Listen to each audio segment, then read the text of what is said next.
You know what time it is. Time it is. Time it is.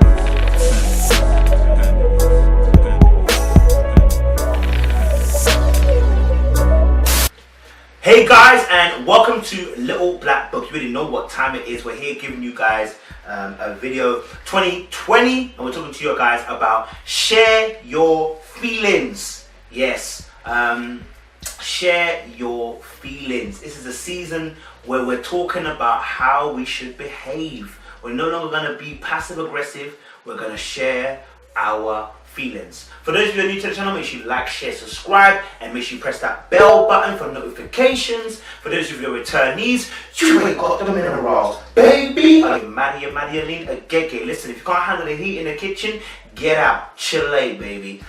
Don't make that screw boy error. You understand? Let's get into the video and talk about how we're talking this series. It's going to be about a 3-part series on this one, or 3 or 4-part series on this one. So watch out for the following adverts on this particular one. So as I said to you, 2020 is going to be the season where it's going to be the year where you're going to develop yourself and grow. And to do that, we need to implement information and knowledge and changes of behavior. Yes, we need to change our behaviors. Okay. Now, something that I've been telling you guys about is PEW, which is PEW. Which is what? Position, expectation, wants. It's not just for romantic. It's not just for romantic people. It's also for your friends too. Use PEW. You must state your position and what you expect from that, and then the person should respond with their wants. And that's what we're going to be talking about today, which is 2020, talking about the fact you need to share your feelings. So, I mean, the first one I'm going to tackle, I'm going to talk very loosely because we're going to do a separate video as to the reasons why people don't share their feelings. But I want to give you a few of them. One of them is like unhealthy family experiences. Sometimes people go through family life and they've been taught not to share those feelings, and so when they grow up with that same attitude and mindset as well. Another reason is that obviously leading on from the family issues, that people have experiences in their teen and adult life where they're not listened to, and that makes them feel like their problems or their emotions or how they feel is not important, and therefore they must cater to other people, and some people end up being empaths, which is people who oftentimes tend to hide their need for them, hide their needs to help other people, but really and truly they want their needs to be met without saying it. And so, a lot of people can end up in that box due to what they experience.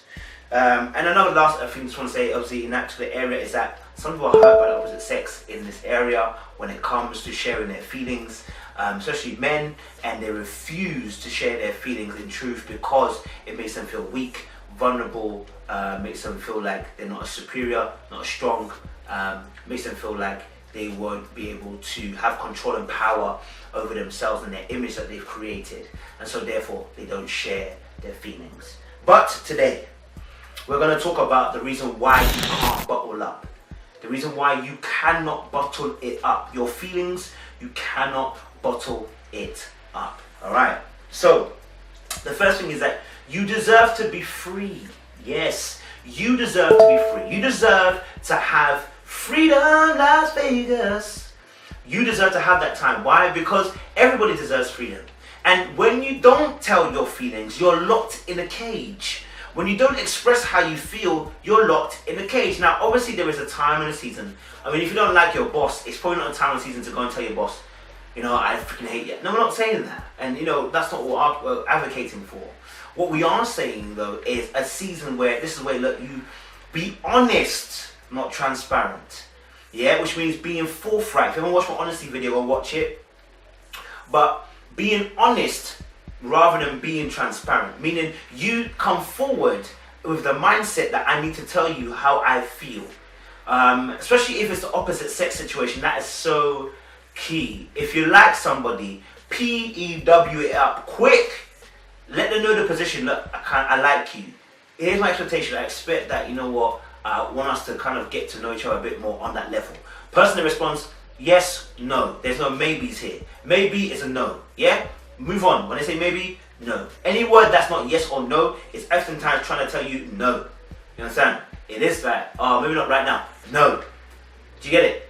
So when it comes to this particular instance, the reason why some people bottle up their feelings, the reason why you can't bottle up your feelings this year is because you deserve to be free. Your emotions are going to lock you in a cage if you can't tell someone this. You're always in your own mind. You don't want to be there. Obviously, pent up frustration of not being able to express your feelings. Maybe it's to a family member. Maybe it's to someone who hurt you in the past. Maybe it's to an ex-boyfriend or current boyfriend or current girlfriend or, teacher or whatever, yeah? Please as well, please deliver the message correctly. Whoever it is to, you know what I'm saying? It's important to understand that if you don't express how you feel, you can end up at a place doing displacement as a self-defense mechanism, which is basically taking your anger or your frustration from the original source and planting it elsewhere. And that's where I feel like we see a lot of people in life taking advantage of, abusing people, hurting people, and etc. It's because of that simple fact that they've not dealt with something that's happening to them, and what happens is they displace as a self-defense mechanism. Instead of hurting the very thing that's hurt them, they go out and hurt someone else in order to release tension onto them. So for instance, the husband who beats his wife, his anger is not at his wife, the anger is at something else, and then he beats his wife as a form of displacement. Can't beat the thing that he wants to beat, so he beats the wife instead. Displacement.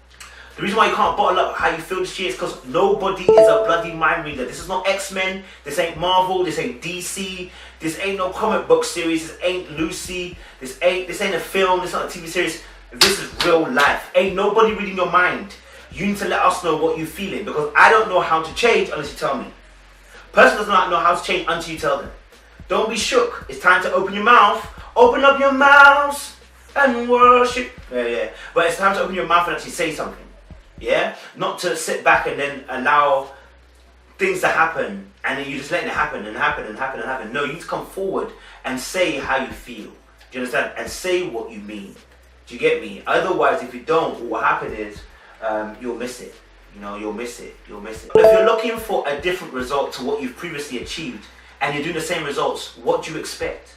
If you've always been quiet, you've always not said what you need to say, you've always been passively aggressive, always had a smart comment instead of actually just saying how you feel, you've always avoided it, then you're going to end up with the same result. How do you expect a different result? That's insanity, as the definition says, or someone's quote says. It's insanity to keep on doing the same thing over and over again and expect different results. You're going to get the same result. And so what you need to do is actually change the processes. Remember we said earlier on in another video, what was it? The emotional processes to get to a certain point in place and time.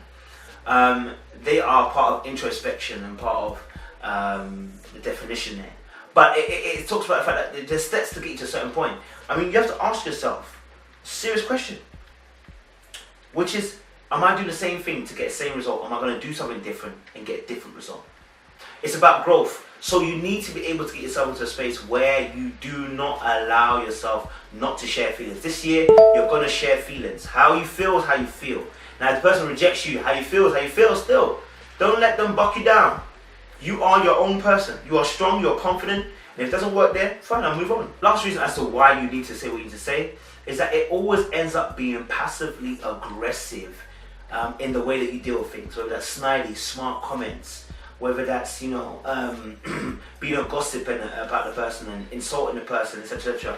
Things that are not Christ-like, as they would say. You're deciding to do because you're passively aggressive. You're passively doing stuff that is inciting aggression. But because obviously you're not overtly doing it, you don't notice. But you must understand that if you don't say what you're saying, you'll end up in those categories. Because you only go mad to have those thoughts and not share them with anybody. Now, we're going to talk about how to share your feelings.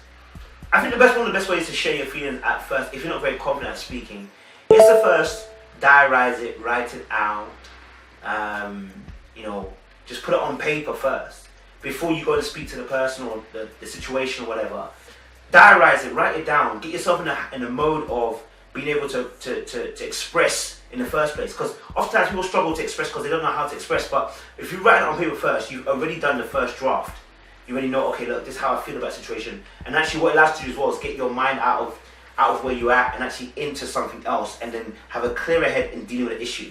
So if I write out, okay, this is how I feel vexed at this particular issue, and then when you actually then present it to the person, when you present your mouth to the person, or even if you present the letter or the diary that you sent, that you wrote in it, whatever, to the person, then at least they can see what you're working with.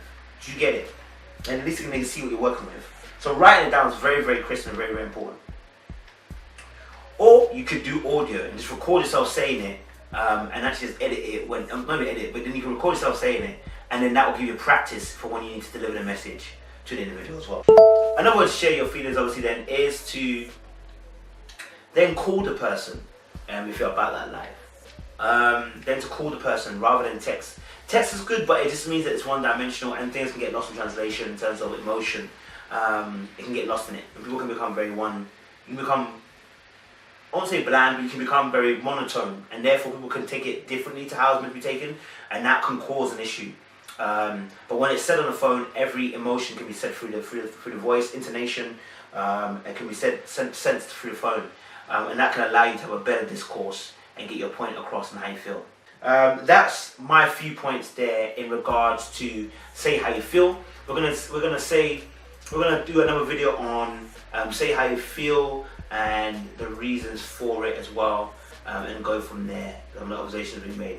So guys, make sure you like, share, and subscribe for those of your returnees. You ain't got the minerals, baby. You ain't got the minerals, baby. Comment, like, share down below. You understand?